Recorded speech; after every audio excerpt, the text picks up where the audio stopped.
pourrais dire que l'histoire orale, en général, c'est probablement les archives les plus importantes tout court, que ce soit pour n'importe quel événement ou en général, parce que c'est ce qui permet de mettre le visage humain derrière des événements. Donc, je veux dire, pour la purge LGBT, c'est quand même assez, je dirais quand même méconnu, pareil, parce que moi, avant d'être aux Archives du Québec, je savais que ça existait, mais je ne connaissais pas l'ampleur de tout ce que ces personnes-là ont pu vivre. Donc, le fait de pouvoir voir des témoignages, on dirait que ça rend les choses plus réelles, plus concrètes que de simplement le lire à quelque part. Je crois que oui, c'est très important.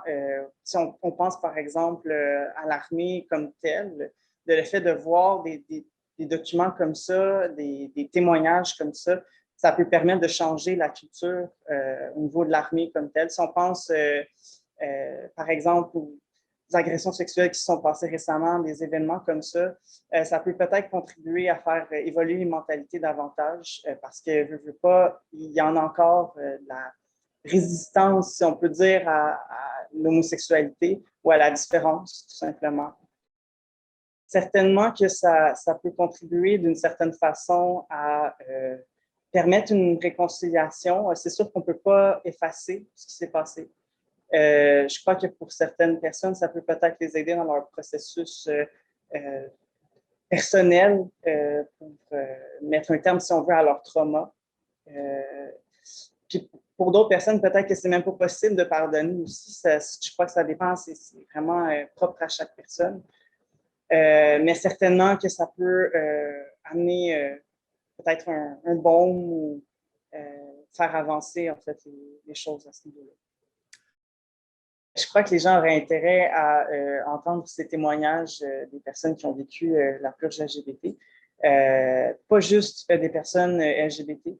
Évidemment, pour quand on fait partie de la communauté LGBT, ça nous touche plus personnellement parce qu'on a déjà vécu des événements d'homophobie ou de transphobie. Donc, ça vient peut-être plus nous chercher là-dedans. Mais je crois que pour la population en général qui risque, en tout cas, je crois, n'est pas nécessairement très au courant de exactement tout ce qui a pu se passer. Ça peut très certainement les intéresser en ce moment avec tout ce qui se passe, toutes les dénonciations qu'il y a dans les médias.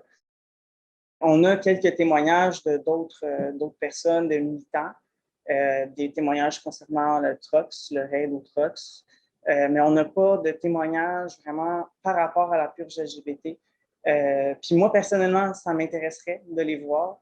Je pense que toute personne qui s'intéresse à l'homophobie en général aurait un intérêt là-dedans. Puis c'est des histoires qui sont tout à fait uniques, vraiment. Puis on mérite vraiment de connaître ce qui s'est passé.